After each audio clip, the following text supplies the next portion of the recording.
CIET NCERT द्वारा प्रस्तुतम् अस्ति अष्टकक्षायाः संस्कृतस्य ध्वनिपाठ्यपुस्तकं दीपकम्। परिशिष्टम् 1 व्याकरणम्। पृष्ठस्य दक्षिणतः एकं स्कैनर् अस्ति। एतस्य पाठस्य अधिकाधिकं ज्ञानाय स्कैन् कर्तुं शक्नुवन्ति। पृष्ठसङ्ख्या 69+100। उपसर्गः। धातोः पूर्वम् उपसर्गान् योजयित्वा नूतनक्रियापदानां निर्माणं क्रियते।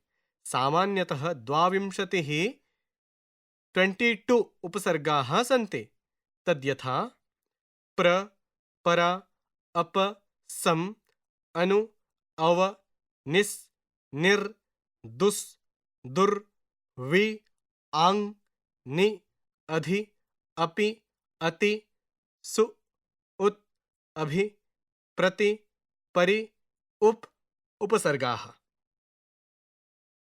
उपसर्गाः धातोः पूर्वं भवन्ति। उपसर्गकारणतः कदाचित् धातोः अर्थः परिवर्तते, यथा गच्छति, आगच्छति।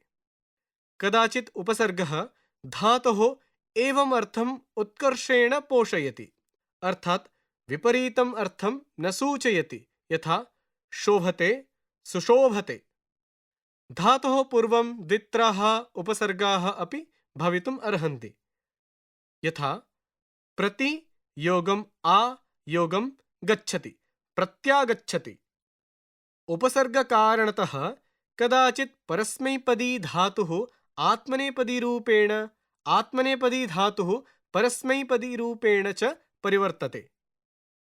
वि योगं जयति, विजयते। वि योगं रमते, विरमति। श्लोकः।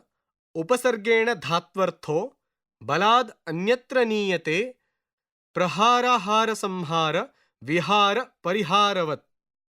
अत्र पश्यन्तु, एकं चक्रसदृशम् अस्ति। तत्र मध्ये अस्ति ह्रि, तत्र मध्ये अस्ति ह्रु, समानं हारः।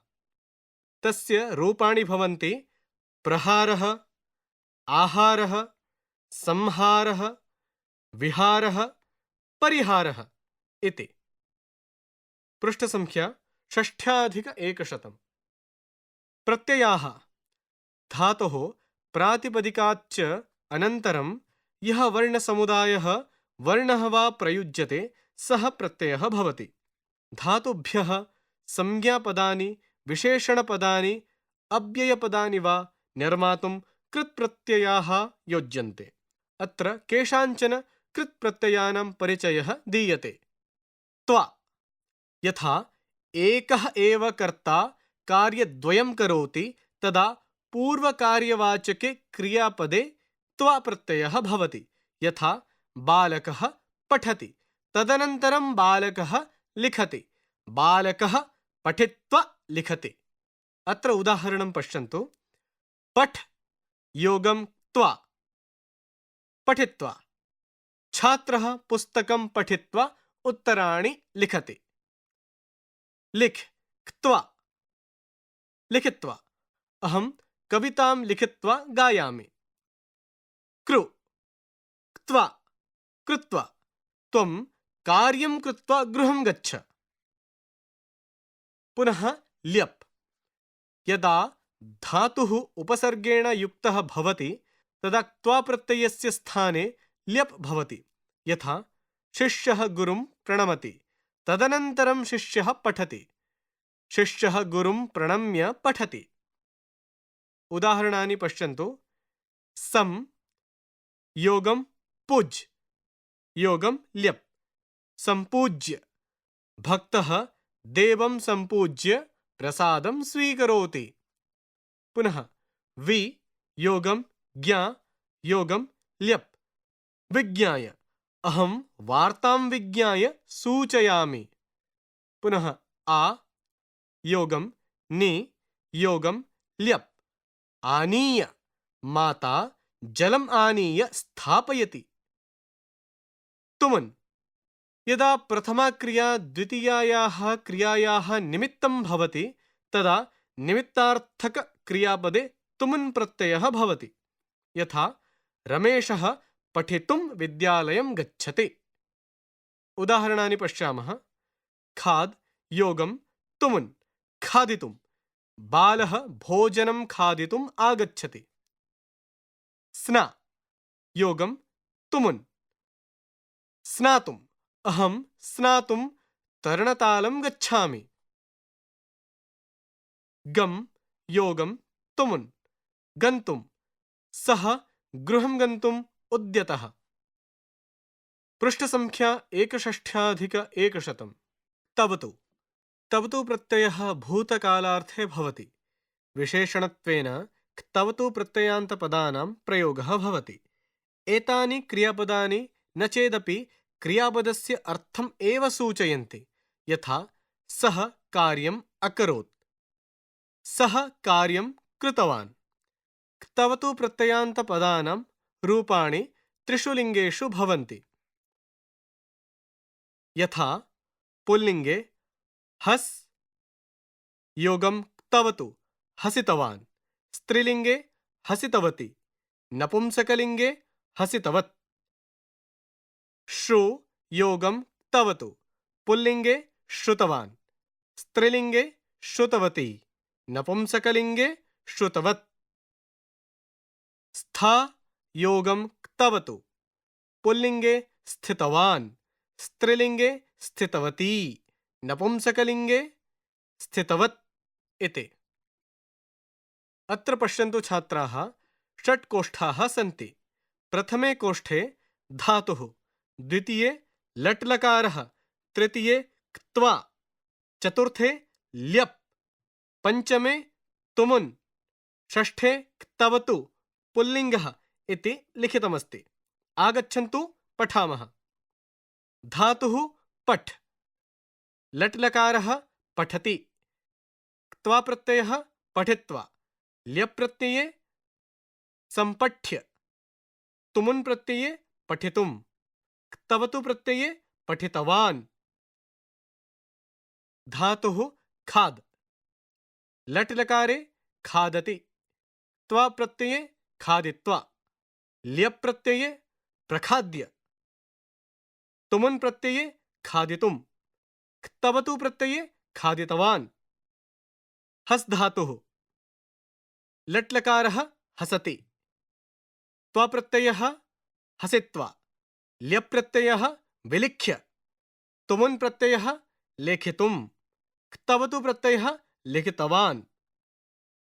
धातुः पा, लट्लकारे पिबति, त्वा प्रत्यये पीत्वा, ल्यप् प्रत्यये निपाय, तुमुन् प्रत्यये पातुं, क्तवतु प्रत्यये पीतवान्। धातुः गम्, लट्लकारे गच्छति, क्त्वा प्रत्यये गत्वा, ल्यप् प्रत्यये आगत्य, तुमुन् प्रत्यये गन्तुं, क्तवतु प्रत्यये गतवान्। धातुः त्यज्, लट्लकारे त्यजति, त्वा प्रत्यये त्यक्त्वा, ल्यप् प्रत्यये परित्यज्य, तुमुन् प्रत्यये त्यक्तुं, क्तवतु प्रत्यये त्यक्तवान्। धातुः नी, लट्लकारे नयति, त्वा प्रत्यये नेत्वा, ल्यप् प्रत्यये आनीय, तुमुन् प्रत्यये नेतुं, क्तवतु प्रत्यये नेतवान्।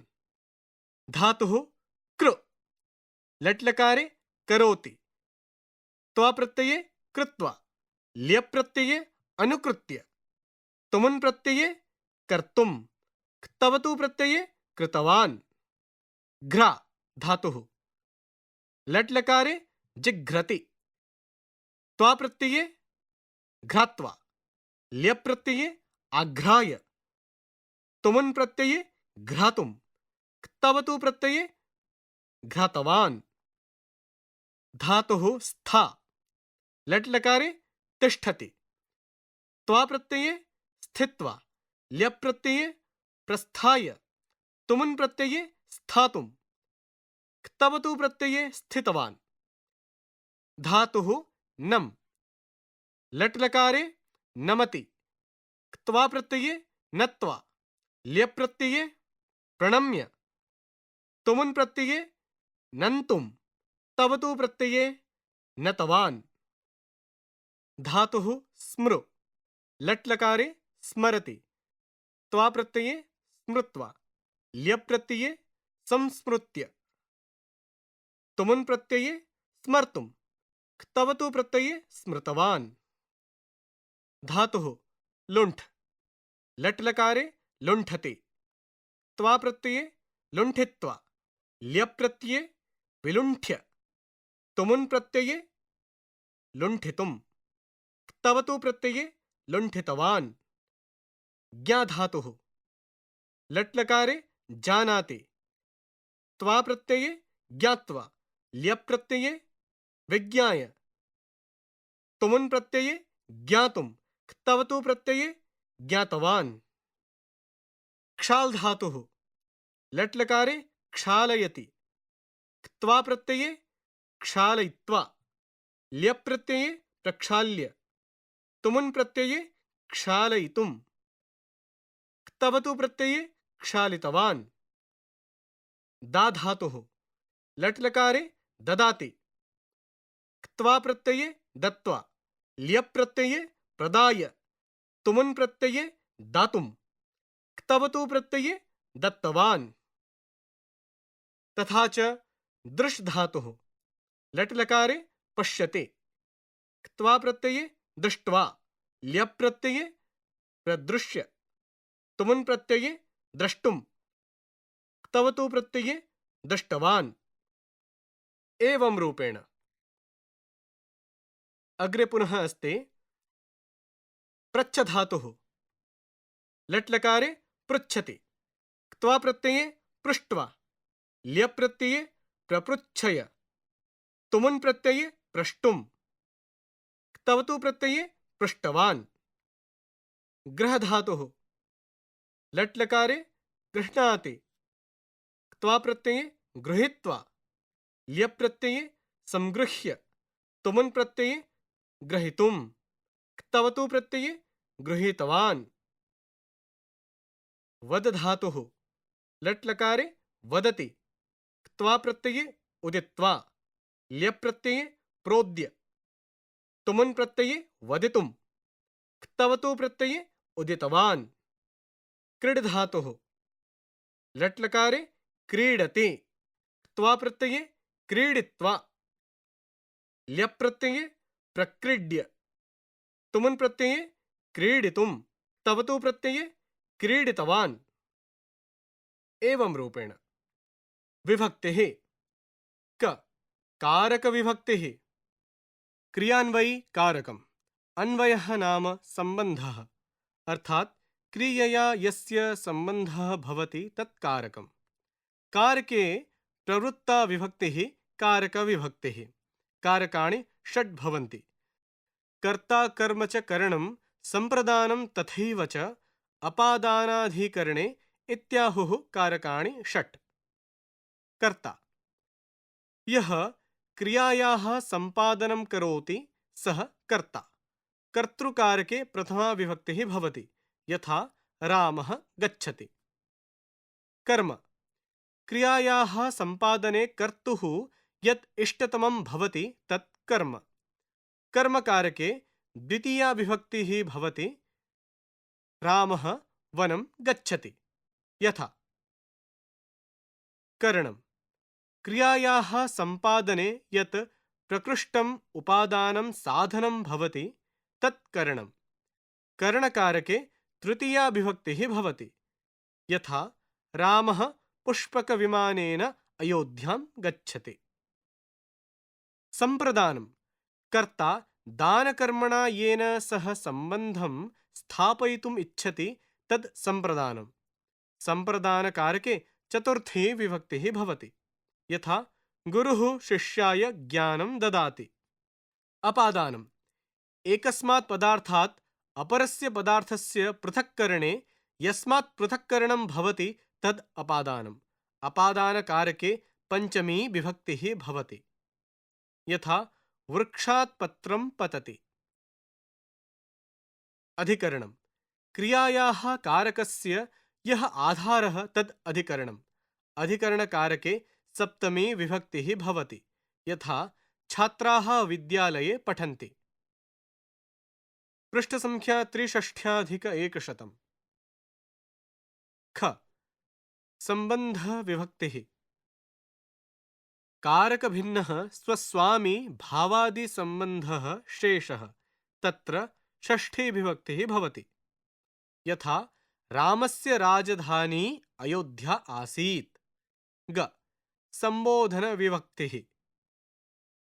यदा कमपि सम्बोधयामः तदा सम्बोधनविभक्तिः भवति। सम्बोधनविभक्तिः तु प्रथमाविभक्तेः एव रूपान्तरम् अस्ति।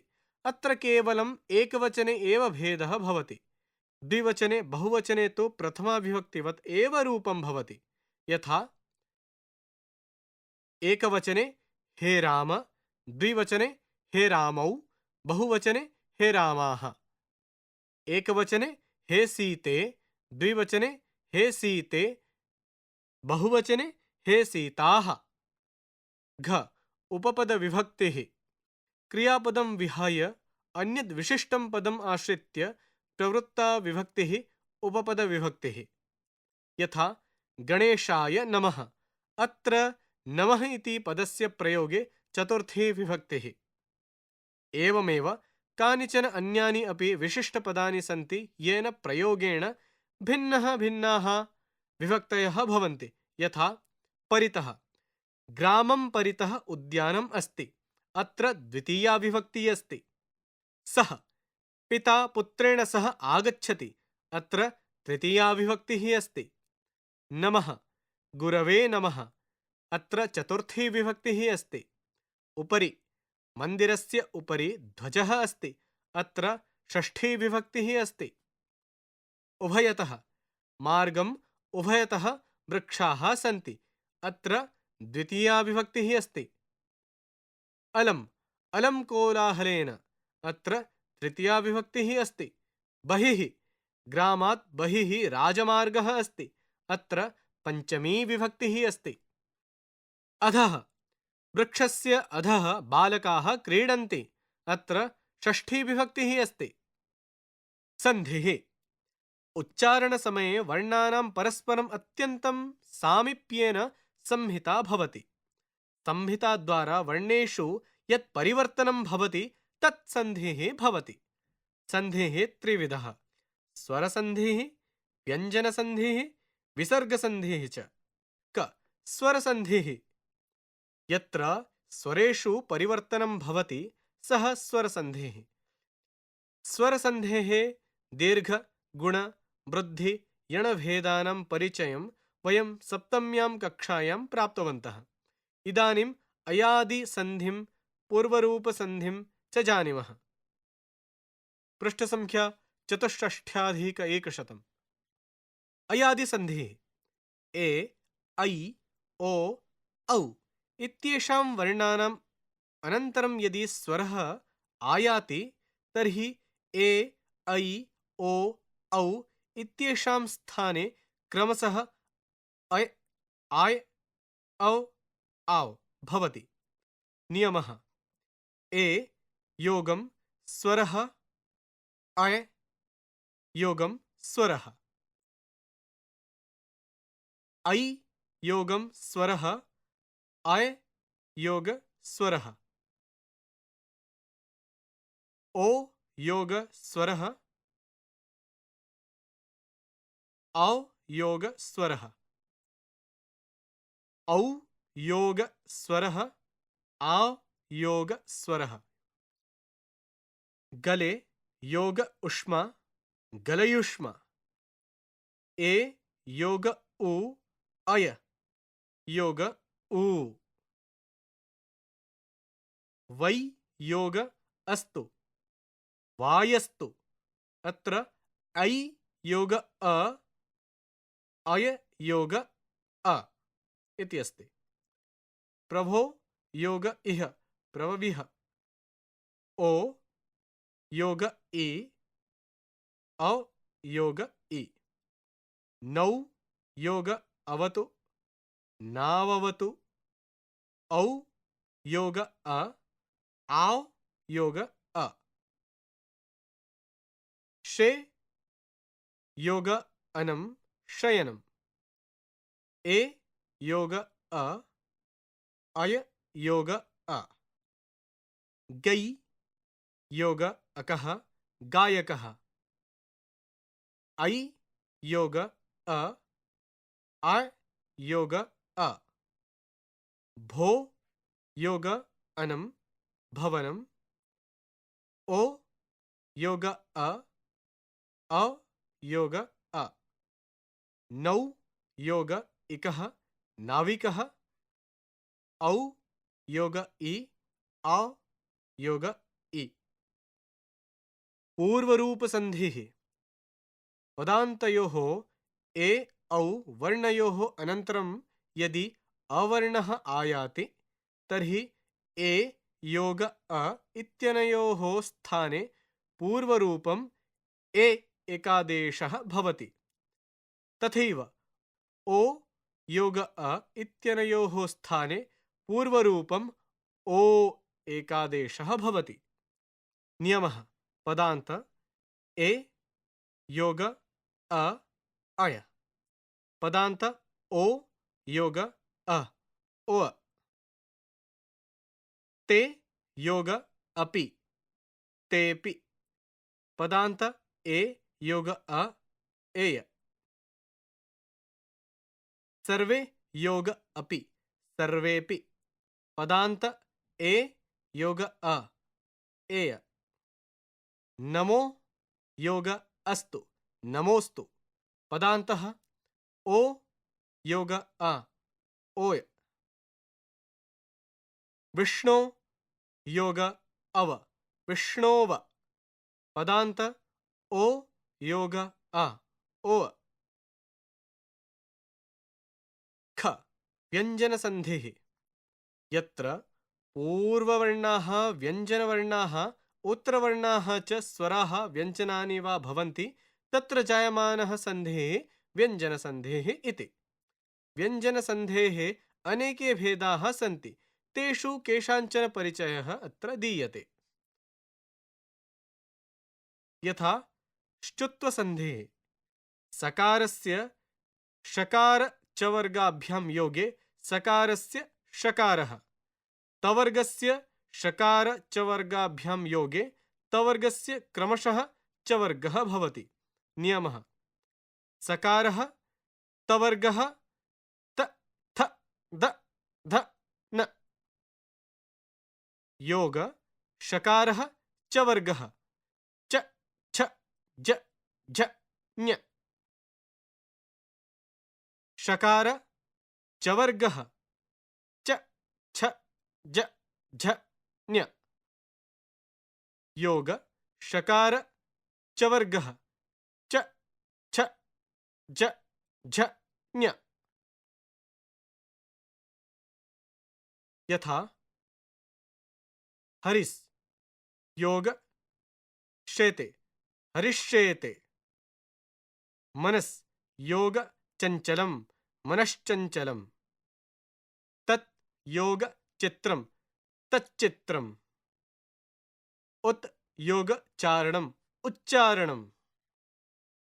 द्वितीयः जश्त्वसन्धिः पञ्चमवर्णान् वर्जयित्वा पदान्ते स्थितानां वर्गीय व्यञ्जनानाम् अनन्तरं स्वराः मृदुव्यञ्जनानि कोष्ठके वर्गाणां तृतीय चतुर्थ पंचम वर्णाः य र ल व ह च आयान्ति चेत् पदान्ते स्थितानां वर्गीय व्यञ्जनानां तद्वद् वर्गीय तृतीय व्यञ्जनम् आदेशः भवति।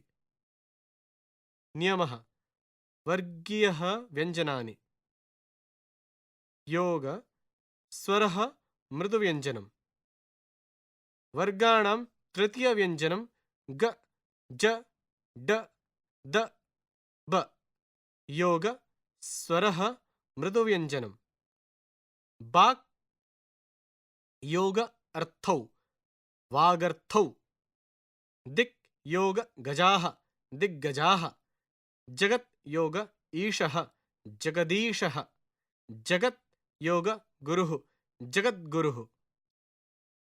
तृतीयः अनुस्वारसन्धेः पदान्ते स्थितस्य मकारस्य अनन्तरं व्यञ्जनं भवति चेत् मकारः अनुस्वारः भवति। नियमः म योग व्यञ्जनं मनुस्वारः योग व्यञ्जनम्। रामं योग वन्दे रामं वन्दे। गृहं योग गच्छ गृहं गच्छ। धर्मं योग चर धर्मं चर। सर्वं योग कार्यं सर्वं कार्यम्। चतुर्थः परसवर्णसन्धेः अनुस्वारस्य अनन्तरं वर्गीयव्यञ्जनानि भवन्ति चेत् अनुस्वारस्य स्थाने तद्वद्वर्गस्य पञ्चमः वर्णः आदेशः भवति। पदान्ते स्थितस्य अनुस्वारस्य तु विकल्पेन आदेशः भवति। नियमः मनुस्वारः योग वर्गीयव्यञ्जनानि ङ ञ ण न म योग वर्गीयव्यञ्जनानि। नित्यम् अं योग कितः अंकितः। अं योग चितः अंचितः। कुं प्लस ठितः कुंठितः। कं प्लस पते कंपते। विकल्पेन गृहं योग गच्छ गृहं गच्छ गृहं गच्छ। त्वं योग करोषि त्वं करोषि त्वं करोषि एवमपि भवति। पंचमं णत्वविधानं रु र श वर्णानाम् अनन्तरं न वर्णः भवति चेत् न वर्णस्य ण वर्णः भवति। यथा कृष्णः विष्णुः वर्णः। रु र श वर्णानां नकारस्य च मध्ये स्वराः ह य व कवर्गः पवर्गः इत्येते वर्णाः भवन्ति चेदपि णत्वविधानं भवति। यथा नरा योग नाम नराणां। ऋषि योग नाम ऋषीणां। राम योग अयनं रामायणं। प्रयोग नमति प्रणमति। इति 14 अध्यायः। शृण्वन्तः आसन् अष्टकक्षायाः संस्कृतस्य ध्वनिपाठ्यपुस्तकं दीपकम्। वाचनस्वरः प्रसीदरञ्जनमेहरः। ध्वन्याङ्कनं मोहम्मद् फैजान् खान्। निर्माणसहयोगः मुकुलसिंहः। निर्देशनं तथा निर्माणं विमलेशचौधरी। एवं च प्रस्तुतिः CIET NCERT नवदेहली भारतम्।